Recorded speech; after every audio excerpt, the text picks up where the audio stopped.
तिसऱ्या टप्प्यातील मतदानाच्या प्रचाराचा शेवटचा दिवस आहे, तर तिकडे धाराशिव लोकसभेचे उमेदवार ओमराजे निंबाळकर यांच्या सभांचा धडाका सुरू आहे।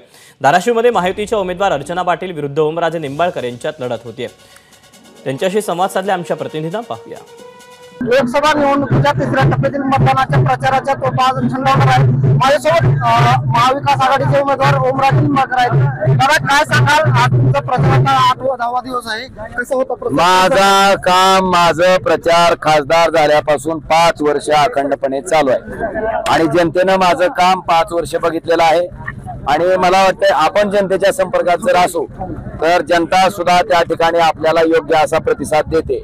आपण बघा, दुपारचे आता साधारणतः 1 वाजलेत, एवढ्या कडक उन्हात आपण बघा किती लोकांची संख्या आहे।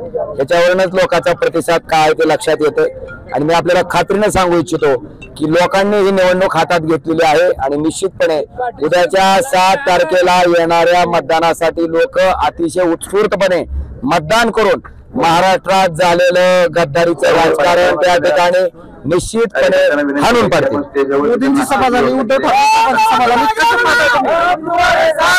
आपण जर बघितलं असेल तर मोदीच्या सभेमध्ये माणसं अक्षरशः धरून आणल्यासारखी गप्प बसली होती।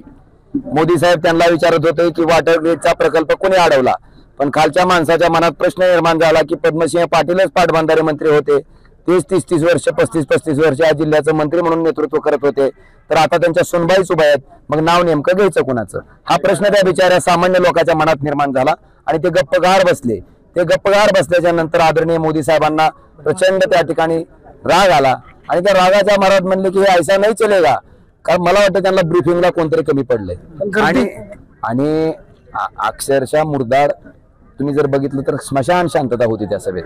आणि उद्धव साहेबांच्या सभेत जी उत्साह होता, त्या ठिकाणी गद्दारीनं जी पक्ष फोडले गेले, गद्दारीचं जे राजकारण झालं त्याला चक्रट्राक द्यायच्या भूमिकेत सगळे शिवसैनिक होते, सगळे महाविकास आघाडीचे कार्यकर्ते होते। आणि खात्रीनं सांगतो की दोन्ही सभेमधला फरक बघितल्याच्या नंतर जिवंत सभा आणि घडवून आणलेली सभा हा त्याच्यातलं मूळ अंतर।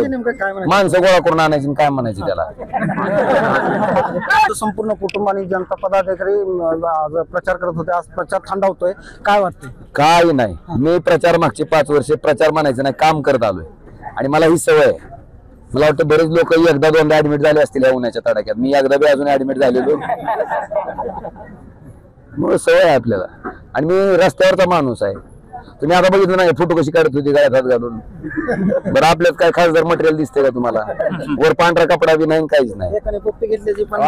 होय म्हणतो तर थोडं जरा होती मजेत, आकाबाई पोटात होती, त्याला घाल प्रेम असते। कसं असतंय, आपण थोडं ओळखावं लागतंय, शेवटी कार्यकर्त्याच्या भावना आहेत, आपल्यासाठी बिचारा पळालेला असतंय, आपल्यासाठी एवढं काम केलेलं असतंय, कष्ट केलेलं असतंय, चालतंय। हे होते ओमराजे निंबाळकर, ज्यांनी आता आपलं प्रचार आज शेवट त्यांचा थंडवणार आहे। काकासाहेब कांबळे, एबीपी माझा, अंधूर, धाराशिव। एबीपी माझा, उघडा डोळे बघा नीट।